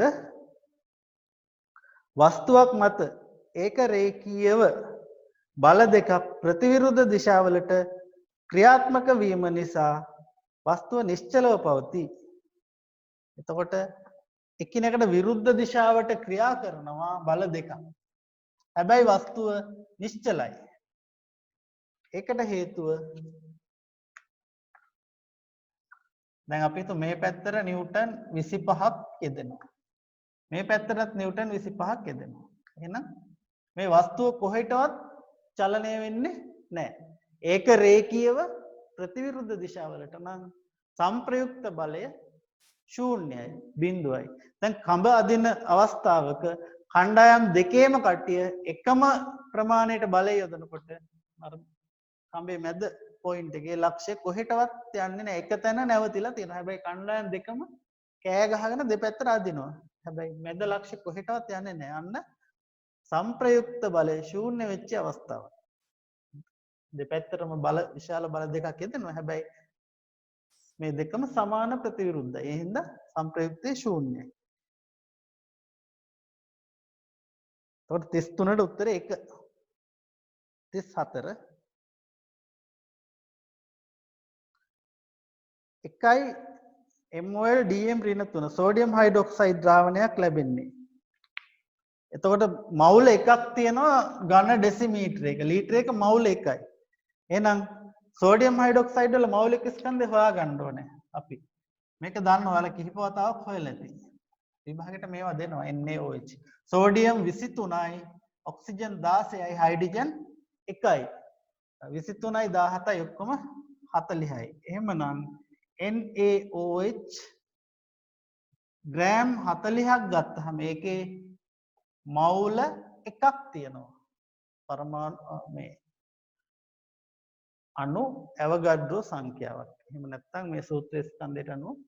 එතකොට මේ මවුල එක තියෙන්නේ ජලය ලීටරයක් ඇතුලේ. එහෙම නැත්නම් ඝන ඩෙසිමීටරයක් ඇතුලේ. ලීටරයක් ඇතුලේ එහෙනම් ග්‍රෑම් 40ක් ආවොත් තමයි මෞලික ද්‍රාවණය වෙන්නේ 1 mol dm ඍණ 3. මේක අහන්නේ එහෙනම් 500ක කොච්චරද තියෙන්න ඕනේ? 1000ක් ඇතුළෙම තමයි තියෙන්නේ. 1000ක් තුල තමයි 40ක් තියෙන්න ඕනේ. එහෙනම් ඝන සෙන්ටිමීටර් 500ක් ඇතුළේ තියෙන්නේ කීයද? එහෙම කැපිලා 20යි. ග්‍රෑම් 20ක් තියෙනවා. එහෙනම් සෝඩියම් හයිඩ්‍රොක්සයිඩ් ග්‍රෑම් 20ක් ජලය ස්වල්පයක දිය කරලා මුළු පරිමාව 500 වෙනකන් දැම්මම අන්න 500ක ග්‍රෑම් 20යි 1000ක ග්‍රෑම් 40යි 1000ක 40ක් කියන්නේ සෝඩියම් හයිඩ්‍රොක්සයිඩ් මවුලයක් තියෙනවා. මෞලික ද්‍රාවණයක් 1m ද්‍රාවණයක් හැදෙනවා. එකයි MOය DM රින් 3 ද්‍රාවණයක් හැදෙනවා. 35 ලිංගික ප්‍රතිබද්ධ නිලීන ජානයක් හින්දා ඇතිවෙන රෝගයක් ප්‍රවේණ විද්‍යාවේ ඔක ඉගෙනගෙන තියෙනවාලා හිමෝෆීලියාව කියන එක.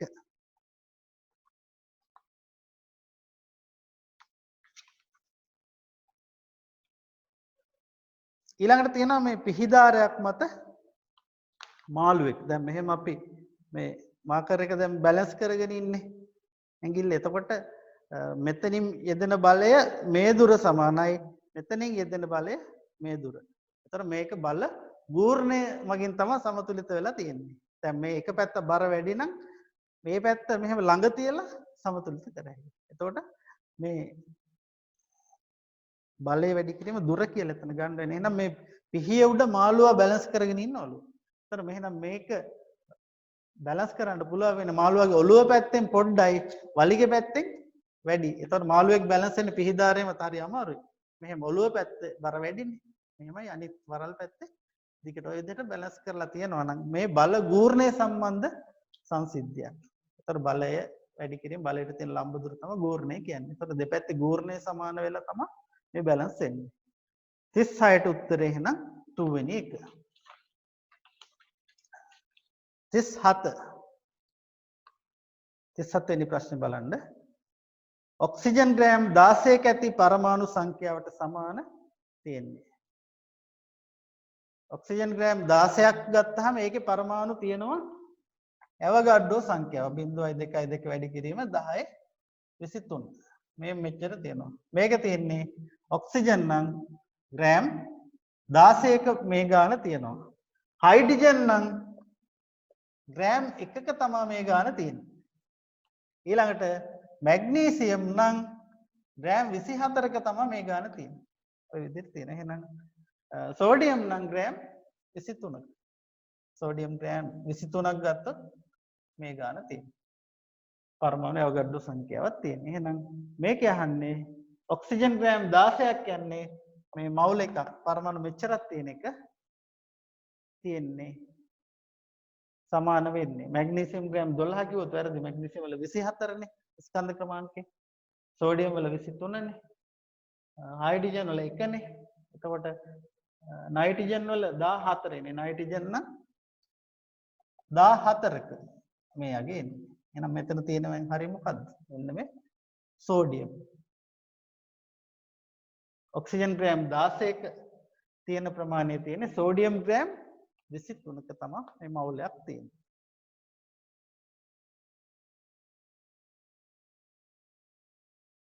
හරි 38 වෙනි එක බලන්න.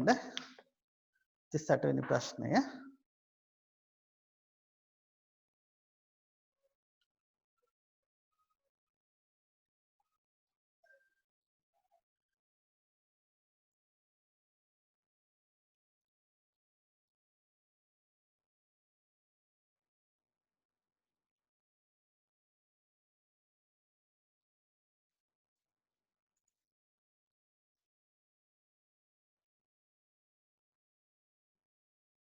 රූපේ පෙනෙන ලෙස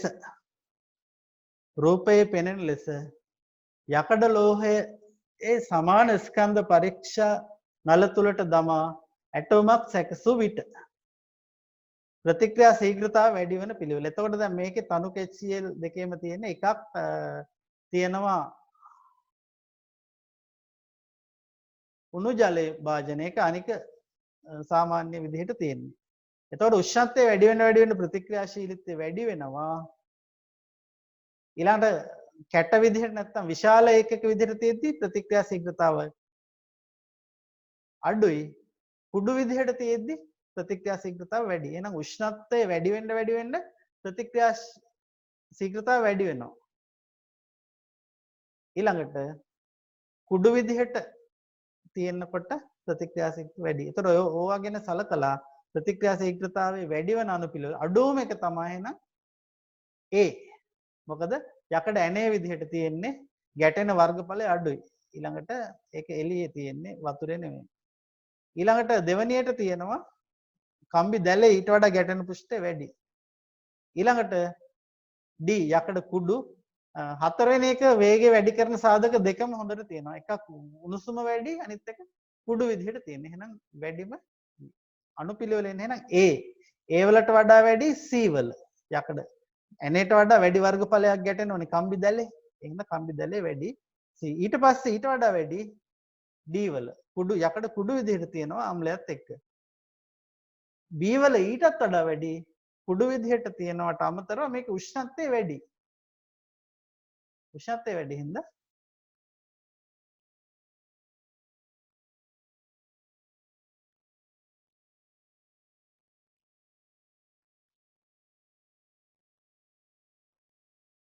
තවත් වැඩි වෙන්න පුළුවන් නේ. එතකොට උත්තරේ එන්නේ නම් දෙවෙනි එක. උත්තරේ එන්නේ දෙවෙනි එක.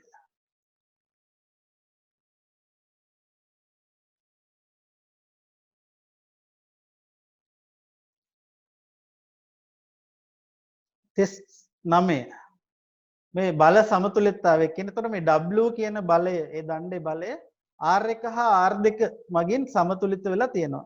එතකොට මේ ටියුබ් ලයිට් එක ප්‍රතිදීප්ත පහනක් දැල්වලා තියෙන ආකාරය මේකේ බල සමතුලිතතාවය පවතින ආකාරය ගත්තොත් එහෙම W මේකේ ටියුබ් ලයිට් එකේ ප්‍රතිදීප්ත පහනේ බර නැමැති බලය පල්ලෙහාට ක්‍රියා කරනවා. ඒක සමානයි අර තන්තු දෙකෙන් එන බලවලට සමාන වෙලා තියෙන්නේ. R1 ධන R2. එහෙනම් W සමානයි R1 ධන R2 කියලා එන්න ඕනේ. එතකොට බල සමතුලිතතාවය.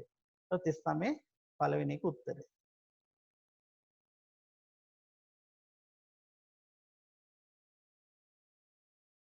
දැන් මේකේ ව්‍යුහගත එක සහ රචනා එකේ මම පේපර් දෙකම දාලා තිබ්බා WhatsApp වල මේ පණිවිඩයත් එක්කම දාලා තිබ්බා. ඒකේ දැන් මේ පිළිතුරු පත්‍රයත් හෙට උදේ දානවා නැත්නම් දැන් දානවා. ඒක පිළිතුරු පත්‍රය අරගෙන ඔයාලා ප්‍රශ්න පත්‍රයත් එක්ක උත්තර ලියලා සසඳ ගන්න. මේකේ දෙවෙනි තුන්වෙනි කොටස් කරන්නේ නැහැ. කරන්න බලාපොරොත්තු වෙන්නේ නැහැ. එක්කෙනෙක් අහලා තිබ්බා මම එයාට නම් කොයි ජූනි දෙක කරනවා කියලා.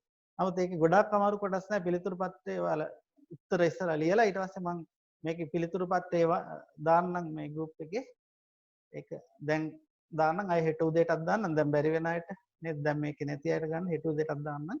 ඒ PDF එක ඩවුන්ලෝඩ් කරලා ගන්න. ඒකේ උත්තර ලියන්න ඊළඟ දවසේ ඉලෙක්ට්‍රොනික විද්‍යාව කරනවා. ඉලෙක්ට්‍රොනික විද්‍යාව කරන්න ඉන්නේ සිකුරාදා තමයි කරන්න ඉන්නේ. සිකුරාදා උදේ වගේ කරන්න ඉන්නේ. ලබන සිකුරාදා. ජූනි මාසේ එන්නේ 5 වෙන්න ජූනි 5 වෙන්න එදාට ඉලෙක්ට්‍රොනික විද්‍යාව කරනවා පැය දෙකක් වගේ. ඒක මතක තියාගන්න දැම්මම මම ආයි මැසේජ් දානවා මේ ලොගින් ඩීටේල්ස් ඒ කිට්ටුවේදී දානවා. දැන් අද දැනුම් දුන්න ඕන්න 40 බලමු. 2020 වර්ෂයේ මහත් ආందోලනයකට ලක් වූ රෝගයක් ලෙස කොරෝනා. තාම මේ ආందోලනේ තියෙනවා. ඔයාලා ගෙදර ඉන්නෙත් ඒක නේද ආందోලනේ වැඩිකමට තියෙන්නේ. එතකොට මේක වෛරසය ආසාදනය වීම දැක්විය හැකිය. මෙම වෛරසය ආසාදනය වීම වළක්වා ගැනීමට වඩාත් නිවැරදි. එතකොට මේ වගේ ප්‍රශ්නයක උත්තර ඔක්කොම හරි. එහෙම වුණාම ගන්නේ හොඳටම හරි උත්තරේ ගන්න. දැන් මේකෙත් කියලා තියෙන ඔක්කොම හරි. මුඛ හා නාසාවරණ භාවිතයෙන් වළක්වා ගත හැකියි. කොරෝනා පාලනය කරගන්න පුළුවන්. හැදෙන එක්කෙනෙකුගෙන් අනිත් එක්කෙනාට එන එක පාලනය කරගන්න පුළුවන්. ඒක හරි. මහජනයා වැඩියෙන් ගැවසෙන ස්ථානවල රැඳී නොසිටින්න ඕන. ඒකයි මේ ඇඳිරි නීති දාගෙන ඉන්නේ. එක තැන ගැවසෙන එක අඩු කරගන්න. ඉස්කෝල වහලා තින්නේ එක තැන රැඳෙන එක අඩු කරගන්න. හරි. ඒකත් හරි. වෛද්‍යවරු හා රජය පාලනය කරන්න ඕනේ නේද? රූපවාහිනිය නිතරම පේනවනේ වෛද්‍යවරු නේද? රජයේ නිලධාරීන් අමිතුරු මේ ගැන කතා කරනවා. ඒකත් හරි.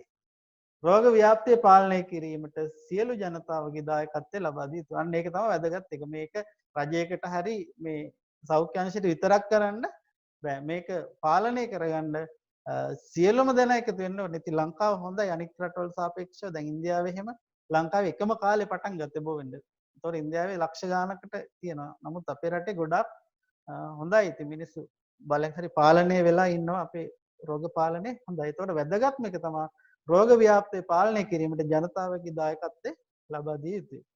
එතකොට මේ වගේ 40 ප්‍රශ්න ගොඩක් වෙලාවට එන්නේ ඔක්කොම හරි කෝකද හරි කියලා හිතා ගන්න බැරි එකක්. ගොඩක් වෙලාවට හරි උත්තරේ එන්නේ දිගම එක. ඒ හින්දා ක්‍රමයක් එන්නෙම නැත්තම් අන්තිම බැරිම නම් ඉතින් අඩිරුවල තියලා දිගම උත්තරේ තෝරන්න මේක. බැරිම වුණොත් හැම එකටම හරියන්නේ ගොඩක් වෙලාවට හරි. නේ? එතකොට මේකේ 40 ට හොඳට මතක තියාගන්න ගොඩක් වෙලාවට හැම උත්තරෙම හරි. ඒකෙනුත් ඉතාම වඩාත්ම නිවැරදි එක තමයි තෝරන්න එන්නේ 40 ප්‍රශ්න. ඔය 38 39 40 ප්‍රශ්න ඒ විදිහේව තමයි විභාගෙට එන්නේ. හොඳයි එහෙනම් අපි වෙලාවට පටන් ගත්තා. වෙලාවට ඉවර කරා මේ chat එකේ යන ඒවනම් මේ සෑහීමකටපත් වෙන්න බෑ. සමහරු ඕන නැතිව ගොඩක් දානවා. ඉතින් එහෙම වුණොත් එයාලා ගැන තීරණයක් ගනි ගෲප් එකේ පාලන අධිකාරිය. මොකද මේක ළමයි විතරක් නෙවෙයි ගුරුවරුත් බලන් ඉන්නවා, ඇඩ්මින්ලා බලන් ඉන්නවා. තියෙන්නේ ඔයාලා කවුද කියලා ඔක්කොම හොයාගත්තා එකේ. ඒ හින්දා මේ දැන් මේ වගේ ඔන්ලයින් එකක් එනකොට ඉතින් සාමාන්‍ය විදිහටම ඉන්න ඕන නැති දේවල් නොකර. එහෙනම් මේ කොච්චරයි කරන්නේ. ආ එහෙනම් සිකුරාදා උදේ ඉලෙක්ට්‍රොනික පාඩමෙන් හම්බෙමු. මම විස්තර දාන්නම්. දැනට එහෙනම් නවත්තන්න.